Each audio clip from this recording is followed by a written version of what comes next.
সবাইকে স্বাগত দীপ্ত সংবাদের সাথে রয়েছে দোলা ডলরের শুরুতেই জানাবো সংবাদ শিরোনাম। ভেনেজুয়েলার প্রেসিডেন্ট নিকোলাস মাদুরো ও তার স্ত্রী আটক, একাধিক স্থাপনায় যুক্তরাষ্ট্রের হামলা।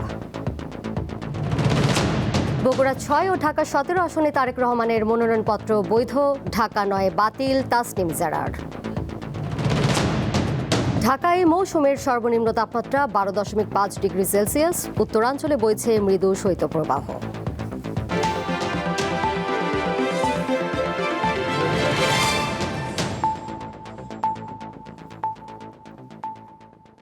ভেনেজুয়েলার প্রেসিডেন্ট নিকোলাস মাদুরো ও তার স্ত্রীকে আটক করা হয়েছে বলে জানিয়েছেন মার্কিন প্রেসিডেন্ট ডোনাল্ড ট্রাম্প।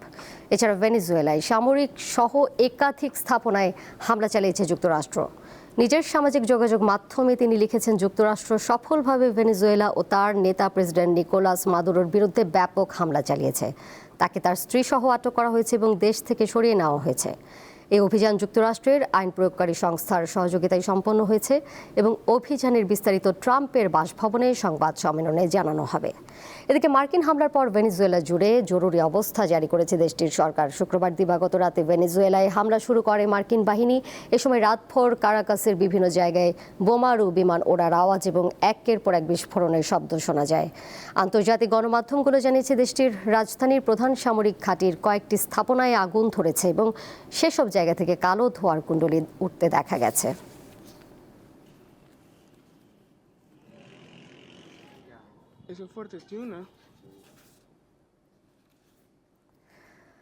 আসন্ন ত্রয়োদশ জাতীয় সংসদ নির্বাচনকে ঘিরে পঞ্চম দিনের মতো মনোনয়নপত্র যাচাই বাছাই চলছে। ঢাকা 9 আসনে স্বতন্ত্র প্রার্থী এবং জাতীয় নাগরিক পার্টি এনসিপির সাবেক নেত্রী তাসনিম জারার মনোনয়নপত্র বাতিল করেছেন ঢাকা জেলা প্রশাসক ও রিটার্নিং কর্মকর্তা। তাৎক্ষণিক প্রতিক্রিয়ায় নির্বাচন কমিশনে আপিল করার কথা জানান জারা। ঢাকা 17 আসনে বিএনপির ভারপ্রাপ্ত চেয়ারম্যান তারেক রহমানের মনোনয়নপত্র বৈধ ঘোষণা করেছেন রিটার্নিং কর্মকর্তা। এছাড়া ঢাকা 11 আসনে এনসিপির আহ্বায়ক নাহিদ ইসলাম, ঢাকা 8 আসনে একই দলের নাসিরউদ্দিন পাটোয়ারি, ঢাকা 15 আসনে জামায়াত ইসলামীর আমির শফিকুর রহমান ও ঢাকা 6 আসনে বিএনপির মনোনীত প্রার্থী ইশরাক হোসেনের মনোনয়নপত্র বৈধ ঘোষণা করেছেন রিটার্নিং কর্মকর্তা।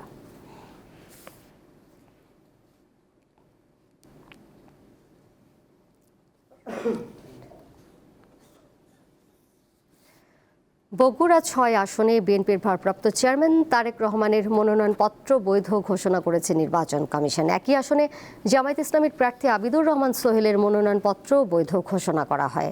খালেদা জিয়ার মৃত্যুতে দিনাজপুর 3 আসনে তার মনোনয়নপত্র স্থগিত করেন সংশ্লিষ্ট কর্মকর্তারা।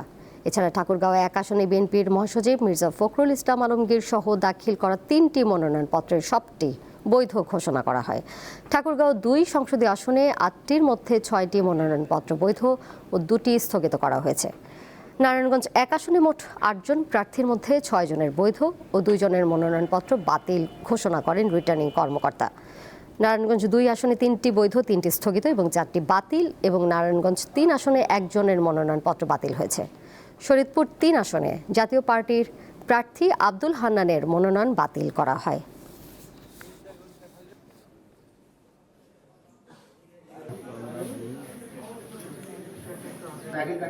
নাম কমেশ চন্দ্র রায়।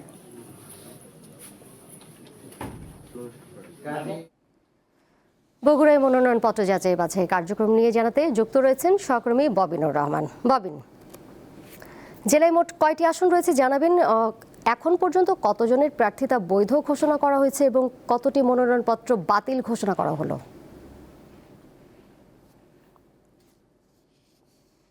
দোলা ত্রয়োদশ জাতীয় সংসদ নির্বাচনের বগুড়ার 7টি সংসদীয় আসন, সেই আসনে সর্বমোট মনোনয়নপত্র দাখিল করেছেন 39 জন প্রার্থী। এর মধ্যে 12 জন প্রার্থীর মনোনয়নপত্র বাতিল করেছেন জেলা রিটার্নিং কর্মকর্তা এবং সেই সঙ্গে 26 জনের মনোনয়নপত্র বৈধতা ঘোষণা করেছেন তিনি এবং একটি যে মনোনয়নপত্র সেটি কার্যক্রম সমাপ্ত ঘোষণা করেছেন। অর্থাৎ বগুড়া 7 আসনে বেগম খালেদা জিয়া যে মনোনয়নপত্রটি জমা দিয়েছিলেন সেই মনোনয়নপত্রে তার মৃত্যুর কারণে সমাপ্ত ঘোষণা করা হয় এবং সেই আসনে কিন্তু বিএনপির বিকল্প একজন প্রার্থীও রেখেছিলেন এবং সেটি আসলে দল থেকে চূড়ান্ত হয়েছে এবং তার মনোনয়নপত্রটিও কিন্তু বৈধতা পেয়েছে। এবং আপনাদের জানিয়ে দিতে চাই যে এই 7টি সংসদীয় আসনের মধ্যে বগুড়া 6 সদর যে আসনটি, সেই আসনটিতে বিএনপির ভারপ্রাপ্ত চেয়ারম্যান তারেক রহমান সহ পুরো 7টি আসনে বৈধতা প্রার্থীর সংখ্যা যে 26 জন, সেই 26 জনের মধ্যে কিন্তু যে প্রার্থীরা তারা কিন্তু এইখানে উপস্থিত ছিলেন এবং তাদের উপস্থিতি অবস্থায় কিন্তু আমরা দেখেছি যে রিটার্নিং কর্মকর্তা যিনি তিনি গতকাল শুক্রবার সারা দিনব্যাপী এবং আজ শনিবার সারা দিনব্যাপী কিন্তু তাদের এই মনোনয়নপত্র যাচাই বাছাইয়ের যে কার্যক্রম এটি শেষ করেছেন। এবং এই বগুড়ার 2 আসন যেটি শিবগঞ্জ উপজেলা নিয়ে গঠিত, সেই আসনটি থেকে মনোনয়নপত্র দাখিল করেছিলেন আলোচিত প্রার্থী অর্থাৎ নাগরিক ঐক্যের সভাপতি মাহমুদুর রহমান মান্না। তার মনোনয়নপত্র হলফনামায় গরমিল থাকায় তার মনোনয়নপত্রটি কিন্তু বাতিল করেছেন জেলা রিটার্নিং কর্মকর্তা। এবং এছাড়াও বগুড়ার যে 6 আসন যেখান থেকে তারেক রহমান প্রথমবারের মতো নির্বাচনে অংশগ্রহণ করছেন, তার মনোনয়নপত্রটি বৈধ পেয়েছেন এবং তার বিপক্ষে যিনি এই আসনটিতে আলোচিত যে প্রার্থী জামাত মনোনীত আবিদুর রহমান সোহেল, তার মনোনয়নপত্রটিও বৈধতা পেয়েছেন। এবং এছাড়াও এই আসনটিতে অর্থাৎ বগুড়া 6 আসনে বাদ পড়েছেন বাসদ এবং জিএসডি এবং ইসলামী আন্দোলন বাংলাদেশের প্রার্থী, তারাও কিন্তু বাদ পড়েছেন। এবং বগুড়ার যে এই 7টি সংসদীয় আসন, এই সংসদীয় আসনের মধ্যে বগুড়ার যে 4 আসন, সেই 4 আসনে আমরা দেখেছি জাতীয় পার্টির একজন প্রার্থী রয়েছেন শাহিদ মোস্তফা কামাল, তার মনোনয়নপত্রটি কিন্তু আমরা দেখেছি বৈধতা পেয়েছে। অর্থাৎ এই আসনটিতে যে কয়জন অর্থাৎ 5 জন মনোনয়নপত্র জমা দিয়েছিলেন, 5 জনই কিন্তু বৈধতা পেয়েছেন। এবং বগুড়া 5 আসনে যেটি, সেই 5 আসনে আমরা দেখেছি যে সর্বমোট মনোনয়নপত্র জমা দিয়েছিলেন 5 জন। এই 5 জনের মধ্যে এই আসনে বৈধতা পেয়েছেন 4 জন প্রার্থী, তারা কিন্তু মনোনয়নপত্র পেয়েছেন। এবং দিনব্যাপী এই কার্যক্রমে একেবারে উৎসবমুখর পরিবেশ ছিল। আমরা এই রিটার্নিং অফিসারের যে কার্যালয়, সেই কার্যালয়ে আমরা দেখেছি যে দিনব্যাপী একবারে উৎসবমুখর পরিবেশ ছিল। এবং আপনাকে জানিয়ে রাখি যে এই যে মনোনয়নপত্রের যে কার্যক্রমে যারা আসলে বাতিল বলে গণ্য হয়েছেন, আগামী 5 জানুয়ারির মধ্যে তারা উচ্চ আদালতে আপিল করতে পারবেন, এমনটি জানিয়েছেন জেলা রিটার্নিং কর্মকর্তা। এই ছিল আমার কাছে সর্বশেষ। ফিরে দেব স্টুডিওতে। দোলা। বগুড়া থেকে যুক্ত ছিলেন সহকর্মী ববিনুর রহমান। এবার একই বিষয় জানবো, ঠাকুরগাঁও থেকে সহকর্মী মইনুদ্দিন তালুকদার হিমেল যুক্ত রয়েছেন আমাদের সাথে। হিমেল, মনোনয়নপত্র বাছাইয়ের সবশেষ কি খবরাখবর রয়েছে আপনার কাছে? কতটি মনোনয়ন বৈধ ঘোষণা করা হলো, কতটি বাতিল হলো, সব মিলিয়ে পরিস্থিতি জানাবেন সেখানকার। দোলা, আজ ঠিক দুপুর 1টার মধ্যেই ঠাকুরগাঁও 3টি আসনের মনোনয়ন যাচাই বাছাই সম্পন্ন হয়েছে।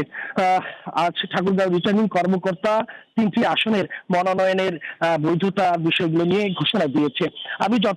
আমি আমার কাছে পাওয়া তথ্য মতে ঠাকুরগাঁও এবার 21টি মনোনয়ন দাখিল হয়েছিল, যার মধ্যে ঠাকুরগাঁও 1 আসন থেকে 3টি ছিল। এখানে ছিল বিএনপির মহাসচিব মির্জা ফখরুল ইসলাম আলমগীর, জামাতে প্রার্থী ছিলেন দেওয়ার হোসেন এবং ইসলামী আন্দোলন থেকে একজন প্রার্থী ছিলেন যার নাম খাদিমুল ইসলাম।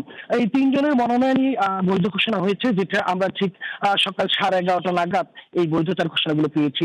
পরবর্তীতে আমরা ঠাকুরগাঁও 2 আসনের মনোনয়নের ঘোষণাটা পেয়েছি। ঠাকুরগাঁও 2 আসন থেকে এবার 8 জন প্রার্থী মনোনয়ন দাখিল করেছিল, যার মধ্যে 6 জনের মনোনয়ন বৈধ ঘোষণা করা হয়েছে এবং 2 জনের মনোনয়ন স্থগিত করা হয়েছে। আমাকে জেলা রিটার্নিং কর্মকর্তা জানিয়েছেন যে কাগজপত্রগত কিছু ত্রুটি থাকার কারণে এই 2 জনের মনোনয়ন স্থগিত করা হয়েছে। ঠাকুরগাঁও 3 আসন থেকে মনোনয়ন এবার দাখিল করেছিলেন সর্বমোট 10 জন, যেখানে 8 জনের মনোনয়ন বৈধ ঘোষণা করা হলেও 1 জনের স্থগিত করা হয়েছে এবং 1 জনের মনোনয়ন বাতিল ঘোষণা করা হয়েছে। যে 1 জনের মনোনয়ন বৈধ ঘোষণা করা, যে 1 জনের মনোনয়ন স্থগিত করা হয়েছে তিনি জাতীয় পার্টির হাফিজ উদ্দিন। তার একটি মামলা ছিল, যে মামলার বিষয়ে হাফিজ উদ্দিন বলেছে তিনি ঠিক নিজেও সেই মামলার বিষয়ে জানেন না। সেই বিষয়টা নিয়ে, সেই মামলার পরিস্থিতি নিয়ে কোনো রকমের বর্ণনা দেওয়া হয়নি তার হলফনামায়। সে কারণে জেলা প্রশাসন থেকে তার মনোনয়নটি স্থগিত করা হয়েছে এবং এটি পূর্ণ যাচাইয়ের পরে এটা নিয়ে পরবর্তী সিদ্ধান্ত হবে বলে জানানো হয়েছে। আর ঠাকুরগাঁওয়ের যে সে 3 আসনের যে একটি মনোনয়ন বাতিল হয়েছে সেটা হলো স্বতন্ত্র প্রার্থী আশামণি। আশামণি আজ সেই হলফনামার এই ঘোষণার সময় তিনি উপস্থিত ছিলেন না।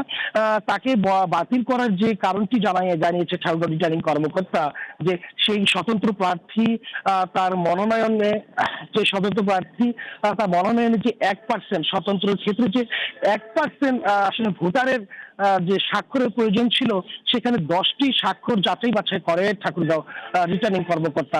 সেখানে 10 জনের যাচাই বাছাই দেখা যায় 5 জন স্বীকার করলেও 5 জন স্বীকার করেনি যে তারা আশামণির এই মনোনয়নের ক্ষেত্রে কোনো প্রকার স্বাক্ষর করেছে। 5 জনের এই জাল স্বাক্ষরের কারণে আশামণির মনোনয়ন বাতিল বলে ঘোষণা দেওয়া হয়েছে। এক্ষেত্রে ঠাকুরগাঁও রিটার্নিং কর্মকর্তা এই ঠাকুরগাঁও 3 আসনের স্বতন্ত্র প্রার্থী আশামণির সাথে বারবার মুঠোফোনে যোগাযোগের চেষ্টা করা হলেও আশামণির মোবাইল ফোন বন্ধ পাওয়া যায়। পরবর্তীতে আমরাও বেশ কয়েকবার চেষ্টা করেছি তার সাথে যোগাযোগ করার, কিন্তু তার মোবাইল ফোন আমরা বন্ধ পেয়েছি।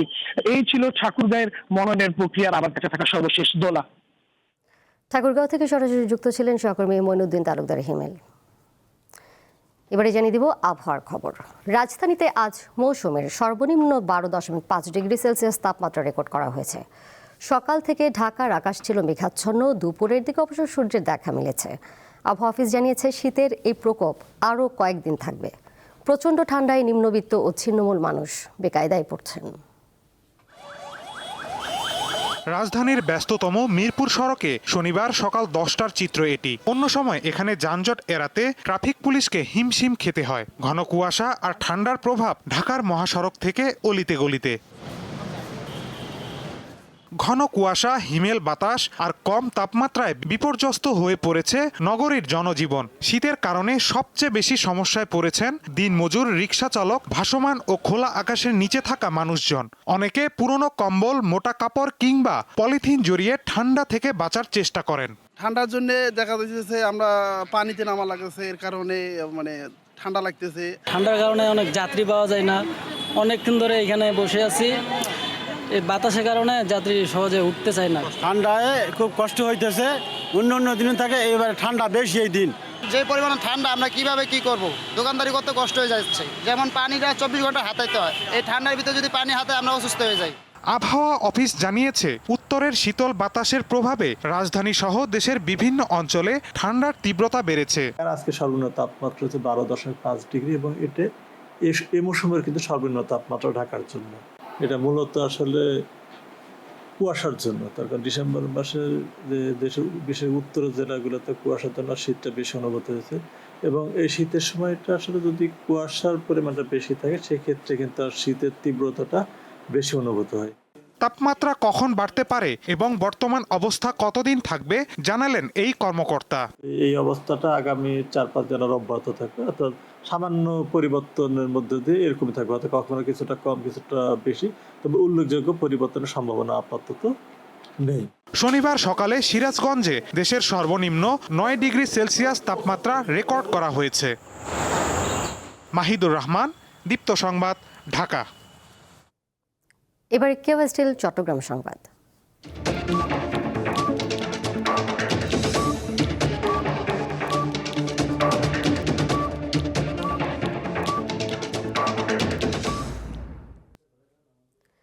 জাতীয় পার্টির একাংশের চেয়ারম্যান আনিসুল ইসলাম মাহমুদের মনোনয়নপত্র বাতিল করা হয়েছে। শনিবার দুপুরে চট্টগ্রাম 5 হাটহাজারী আসনের রিটার্নিং কর্মকর্তা ও চট্টগ্রাম বিভাগীয় কমিশনার এই সিদ্ধান্ত জানান। হলফনামার সঙ্গে জমা দেওয়া দলীয় মনোনয়নপত্রের স্বাক্ষরের সঙ্গে নির্বাচন কমিশন থেকে পাঠানো দলীয় মনোনয়নপত্রের স্বাক্ষরের মিল না থাকায় তার মনোনয়নপত্র বাতিল করা হয়। একই আসনে মনোনয়নপত্র যাচাই বাছাইয়ের সময় চট্টগ্রাম 5 আসনের স্বতন্ত্র প্রার্থী বিএনপি নেতা SM ফজলুল হক ও শাকিলা ফারজানা সহ মোট 12 জনের মনোনয়নপত্র বাতিল করা হয়। আসনটিতে বিএনপির প্রার্থী মীর মোহাম্মদ হেলাল উদ্দিনের মনোনয়নপত্র বৈধ ঘোষণা করা হয়েছে। এছাড়া চট্টগ্রাম 4 আসনে 1 জনের, 7 আসনে 3 জনের, 12 আসনে জাতীয় পার্টি ও LDPর প্রার্থী সহ 4 জনের মনোনয়ন বাতিল করা হয়েছে।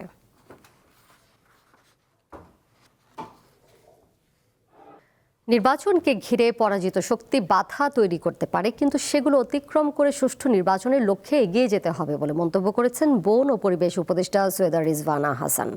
সকালে সিলেটে এক অনুষ্ঠানে সাংবাদিকদের প্রশ্নের জবাবে তিনি এই মন্তব্য করেন। উপদেষ্টা বলেন, ভোটের সময় বিভিন্ন জায়গায় কিছুটা রাজনৈতিক উত্তেজনা থাকে, সরকারি বিষয়ে কাজ শুরু করেছে।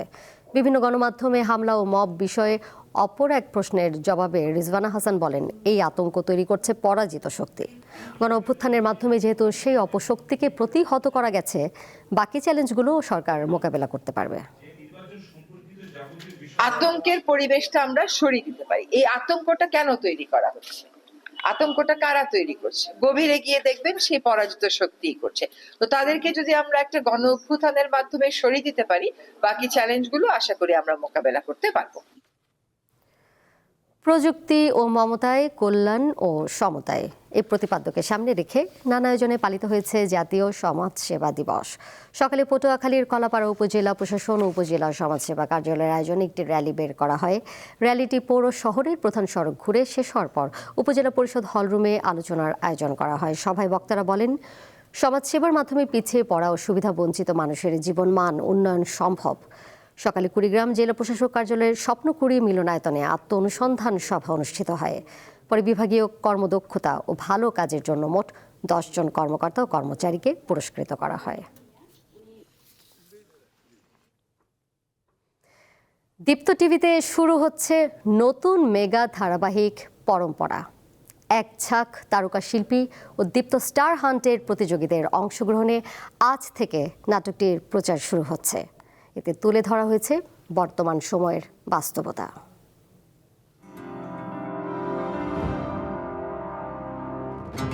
ইংল্যান্ডে বেড়ে ওঠা নাহিয়ান দীর্ঘদিন পর ঢাকায় ফিরে নিজেকে নতুন সামাজিক ও পারিবারিক পরিবেশে মানিয়ে নিতে হিমশিম খায়। তার আধুনিক জীবনধারা ও চিন্তাভাবনার সঙ্গে যৌথ পরিবারের সদস্যদের দৃষ্টিভঙ্গির দ্বন্দ্ব শুরু হয়।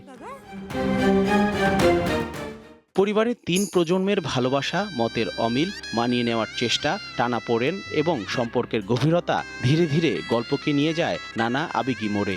এমন বাস্তব জীবনের গল্প পর্দায় তুলে ধরে নতুন বছরে দীপ্ত টিভিতে শুরু হচ্ছে মেগা ধারাবাহিক পরম্পরা। ছিল এখন থেকে তো নাটকটিতে অভিনয় করছেন এক ঝাঁক তারকা। পরম্পরা পারিবারিক গভীর বন্ধনের কথা বলবে বলে জানান তারা। পরম্পরা আমার মনে হয় আমাদেরকে আবার একত্রিত করবে, ভাবনায় আনবে যে আসলে তো একজন আরেকজনকে ছাড়া না, আমরা একজন আরেকজনের সঙ্গে ওতপ্রোতভাবে জড়িত। দিন শেষে মানুষের কাছে তার পরিবারই কিন্তু সবচেয়ে সবচেয়ে সবচেয়ে বড় আশ্রয়। এই নাটকটা দেখে যদি 5টা মানুষও তার পরিবারের প্রতি দায়বদ্ধতার ব্যাপারটা অনুভব করে, বা আসলে আমাদের লিগেসিটা কি, আবার কিন্তু আমরা আমাদের যে নিজস্বতা, আমাদের যে পরিবারের গল্প বলার ধরন, সেখানে কিন্তু আমরা আবার ব্যাক করেছি এবং আমরা কিন্তু আবার সেই পরিবারের গল্প দেখতে চাচ্ছি। দীপ্ত স্টার হান্টের প্রতিযোগীরাও সুযোগ পেয়েছেন এই নাটকে। পরম্পরা নিয়ে উচ্ছ্বাস প্রকাশ করেন তারা। এই সিরিয়ালের মাধ্যমে দর্শক একটা পারিবারিক গল্প দেখতে পাবে, যেখানে অনেকগুলো জেনারেশনের আলাদা আলাদা স্টোরি আছে এবং কোনো স্টোরিকেই ফেলে দেওয়া সম্ভব না। আমাদের বাবা মার সাথে আমাদের যে গ্যাপটা থাকে, সেই গ্যাপগুলো কেন হয়, কোথা থেকে হয়, অ্যান্ড হলে কি কি সমস্যা হয়, কি কি মজা হয়, সব কিছু আসলে পরম্পরায় আছে।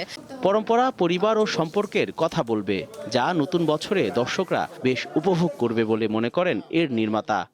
এটা এই জেনারেশনেরই গল্প, সমসময়ের গল্প, কিন্তু আমরা অতীত নিয়ে বর্তমানের সঙ্গে মার্চ করেই ভবিষ্যতের দিকে এগোতে চাই।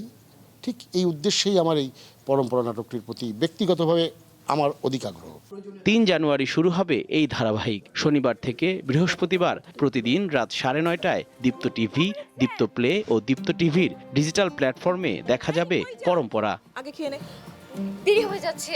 জহুরুল মোহসান, দীপ্ত সংবাদ, ঢাকা। এবারে গাজা প্রসঙ্গ। যুদ্ধবিরতি উপেক্ষা করে গাজায় বারবার প্রাণঘাতী হামলা চালাচ্ছে ইসরায়েলি বাহিনী। এবার উত্তর গাজায় ইসরায়েলি বাহিনীর গুলিতে এক ফিলিস্তিনি শিশু নিহত হয়েছে। এই ঘটনায় নারী ও শিশু সহ আরও কয়েকজন আহত হন। সংবাদ মাধ্যম আল জাজিরা জানায়, গত বৃহস্পতিবার উত্তর গাজার জাবালিয়া আল নাজলা শহরে ইসরায়েলি বাহিনীর গুলিতে 11 বছর বয়সী শিশুর প্রাণ যায়। এছাড়া দক্ষিণ গাজার খান ইউনিস শহরের নেমসাউই কবরস্থানের কাছে ইসরায়েলি বাহিনীর গুলিতে এক শিশু ও এক নারী সহ 4 ফিলিস্তিনি আহত হন।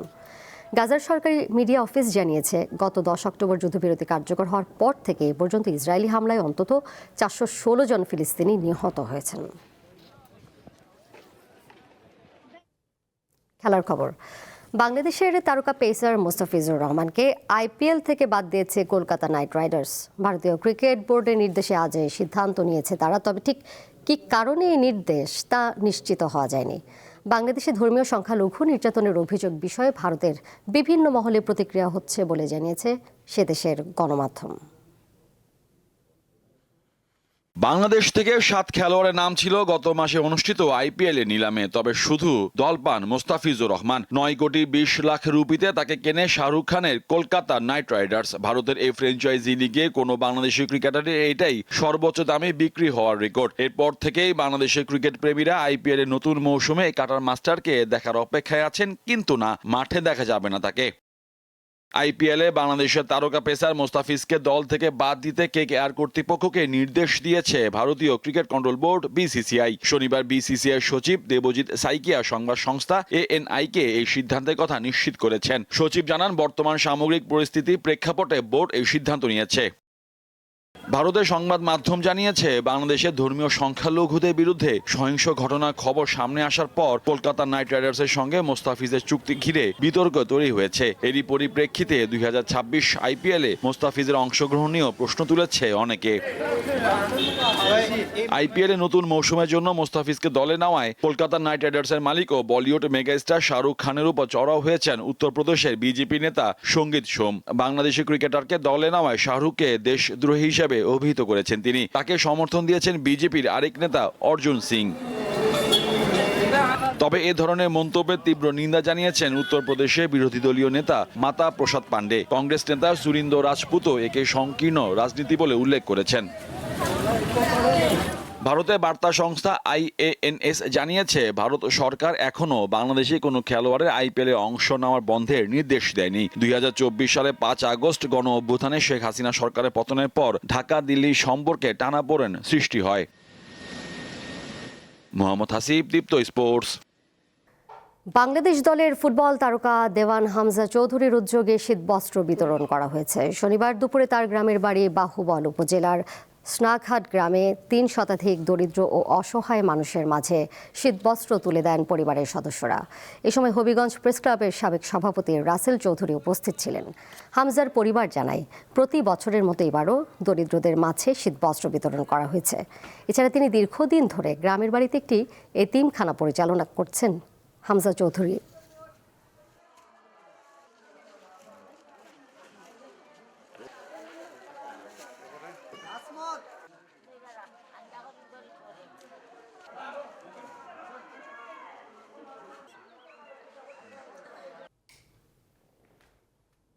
শিক্ষার্থীদের সৃজনশীল প্রতিভা বিকাশ, নান্দনিক চেতনার উন্মেষ এবং সুস্থ মানসিক বিকাশের লক্ষ্যে আল ইহসান একাডেমিতে জাঁকজমকভাবে অনুষ্ঠিত হয়েছে আর্ট অ্যান্ড পেইন্টিং প্রতিযোগিতা ও সাংস্কৃতিক অনুষ্ঠান। একাডেমিতে শিক্ষার্থীদের সহশিক্ষা কার্যক্রমের অংশ হিসেবে বিপুল সংখ্যক শিক্ষার্থী স্বতঃস্ফূর্তভাবে অংশ নেয় চিত্রাঙ্কন প্রতিযোগিতায়। বিষয়বস্তু হিসেবে প্রকৃতি সৌন্দর্য, দেশপ্রেম, নৈতিক শিক্ষা, সামাজিক দায়বদ্ধতা ও মানবিক মূল্যবোধকে বিশেষ গুরুত্ব দেওয়া হয়। আর্ট অ্যান্ড পেইন্টিং আয়োজনটি ঘিরে শিক্ষক ও অভিভাবকরা ব্যাপক উৎসাহ ও আগ্রহ প্রকাশ করেন। এই আয়োজনের মাধ্যমে শিক্ষার্থীদের সৃজনশীলতা বিকাশে গুরুত্বপূর্ণ ভূমিকা রাখবে বলে আশাবাদ ব্যক্ত করেন সংশ্লিষ্টরা।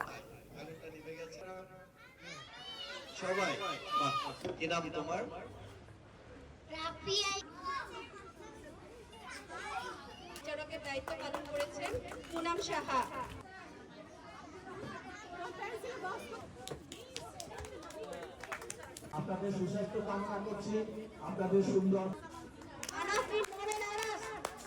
আধুনিক শিক্ষার সাথে বাংলাদেশের অ্যারাবিক শিক্ষাটাকে সংযুক্ত করে আমরা একটা নতুন ধারার সূচনা করতে চাই। কারণ আমরা দেখেছি আমাদের শিক্ষা ব্যবস্থায় যারা সাধারণ school, primary school, high school, college, ইউনিভার্সিটিতে যারা পড়েছে তারা আরবির সাথে খুব একটা বা ইসলামী শিক্ষার সাথে খুব একটা পরিচিত না। আবার মাদ্রাসা শিক্ষার থেকে যারা এসেছে তারা বিভিন্ন ভাষা বা অন্যান্য ভাষার সাথে খুব একটা পরিচিত। আমরা এই আরবিক, ইংরেজি, বাংলা এবং অন্যান্য ভাষাকে সমন্বিত করে একটা শিক্ষা ব্যবস্থা এখানে চালু করতে চাই, যাতে আমাদের শিক্ষার্থীরা বাংলা, ইংরেজি, অ্যারাবিক এবং প্রয়োজনে অন্য কোনো ভাষা শিখতে পারে। আমি একটা ইসলামিক স্কুল খুঁজছিলাম, এমনকি ইসলামিক দিক থেকে বা পারিপার্শ্বিক সব দিক থেকে আমার এটাকে সব থেকে বেস্ট মনে হয়েছে। দীপ্ত সংবাদ শেষ করব, যাবার আগে শিরোনামগুলো জানিয়ে দেবো আরও একবার। ভেনেজুয়েলার প্রেসিডেন্ট নিকোলাস মাদুরো ও তার স্ত্রী আটক, একাধিক স্থাপনায় যুক্তরাষ্ট্রের হামলা। বগুড়া 6 ও ঢাকা 17 আসনে তারেক রহমানের মনোনয়নপত্র বৈধ, ঢাকা 9 বাতিল তাসনিম জারার। ঢাকায় মৌসুমের সর্বনিম্ন তাপমাত্রা 12.5 ডিগ্রি সেলসিয়াস, উত্তরাঞ্চলে বইছে মৃদু শৈত্যপ্রবাহ। এই ছিল এখনকার মতো। সন্ধ্যা 6:40 ফিরবো পরের সংবাদ নিয়ে, দেখার আমন্ত্রণ রইল। এছাড়াও আরও তথ্য এবং বিনোদনের নানা খবর জানতে যুক্ত থাকুন দীপ্ত ডিজিটাল প্ল্যাটফর্মে। ধন্যবাদ সবাইকে।